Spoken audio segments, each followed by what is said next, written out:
In this video I'll give you 6 tips on how you can prevent puppy separation anxiety so that your puppy can stay home alone without any problems. Our goal here is of course that you can do some groceries or spend some time at work while leaving a peaceful and satisfied puppy home. The 3 tips I'm going to discuss in this video are directly from my book How to Prevent Puppy Separation Anxiety, The Ultimate Guide, which I wrote in cooperation with 7 dog trainers and dog experts. Hi, my name is Robin and I'm the owner of the website puppybe.com, and I'm here to help you prepare for your puppy in the best way possible so you know what to expect and what to do when you get a puppy. Besides my book How to Prevent Puppy Separation Anxiety, The Ultimate Guide, I've written 3 other puppy training books. And I've written these 4 books in cooperation with over 30 well-known dog trainers. And again, these 3 tips I'm going to share with you in this video come directly from my book How to Prevent Puppy Separation Anxiety, The Ultimate Guide. My first tip for you is take at least 3 weeks off of your work. In an ideal situation, you will be available for your puppy full-time for at least 3 weeks, without any other obligations such as work. The reason I'm giving you this advice is that it is essential to ensure a gradual build-up of the teaching puppy to be alone training. Every dog is unique in this matter. I've spoken to lots of people and they're telling me that their new puppy is so different than the last dog they had. It is very much possible that your new puppy has more difficulties with being alone. If this is the case, then it probably results in spending more time in the teaching puppy to be alone training than you expected, because your last dog never had any problems with this. The puppy is the one setting the pace here, and not you. It would be unhelpful if you had to leave your puppy alone before it is ready to deal with it. And one extra tip related to this one, make sure you won't make the same mistake others make. Lots of people make the mistake to not start with the teaching puppy to be alone training in these first 3 weeks when you have time off from your work. When they do need to go back to work, they find out their pup cannot be left alone, and then they panic. My second tip for you when training your puppy to be alone is to make use of a dog crate. Using a dog crate is not mandatory and it is by no means required to rear a puppy, but, and there is a big but here, a dog crate is handy. Dog crates minimize the chances of puppies showing problematic behavior. This is because a puppy can't learn any bad behavior whenever you leave the room. It is unable to bite the chair legs, chew through wiring, pee on the carpet, etc. And as always, prevention is better than cure. And make sure to watch my other YouTube video on how to crate train your puppy, because crate training your puppy can be a daunting task. In that video I share 6 tips with you on how to do this.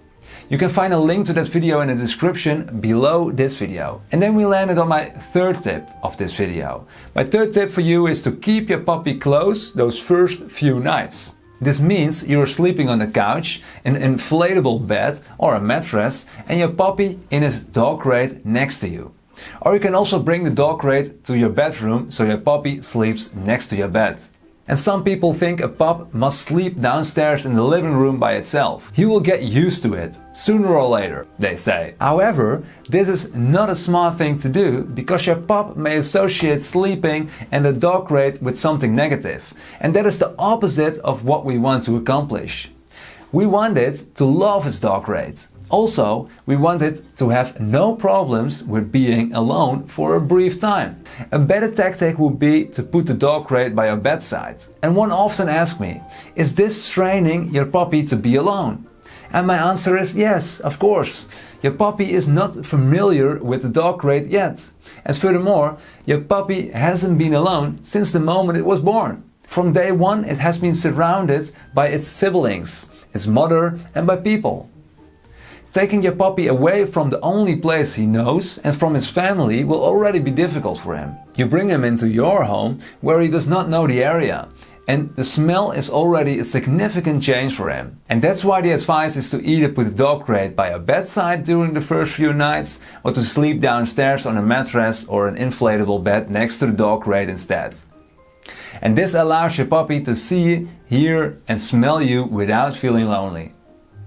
The 4th tip I have for you is that you should be aware of all the indications of separation anxiety.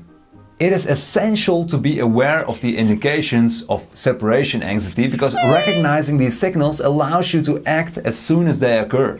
In some cases, you won't immediately recognize a puppy developing separation anxiety. This may prevent you from taking timely action, allowing the separation anxiety to escalate beyond your control. In my book, How to Prevent Puppy Separation Anxiety, The Ultimate Guide, you'll find a well-designed image where you find all the 16 signals of separation anxiety. You can download this image for free, so you can print this image and stick it to your fridge, for example.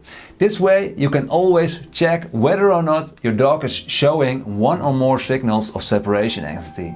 And you can find this image, of course, on puppyb.com, or you can find a link to this image in the description below this video. My fifth tip is to make sure your puppy feels satisfied before you can start the teaching puppy to be alone training. It is highly advisable to make sure your puppy feels satisfied before you leave home. If you let your puppy pee and if necessary poop and allow it to walk and play, you are making it physically tired, which will make being alone less problematic for it. Tired puppies will go to sleep more easily than puppies with plenty of energy left. And making your puppy feel satisfied on a mental level is equally advisable. Go over a few brain training exercises together. Scatter a few treats into a bowl or balls or toilet paper rolls. So your puppy has to use its nose to get the treats. This will use up a lot of its energy, which will also cause the puppy to go to sleep more easily while you're gone. And lastly, besides the mental and physical challenges, and you gave him the possibility to pee and poop outside, you should feed your puppy before you leave the house. And the combination of these three is the best recipe for success when you start the teaching puppy to be alone training.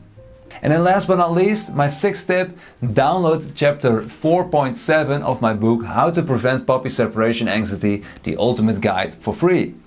In the content of this chapter, you'll find answers to questions like how long a puppy of 8 to 10 weeks can be home alone. You'll find the download for this free chapter in the description below this video on YouTube. Well, there you have it. My 6 tips for how to prevent puppy separation anxiety.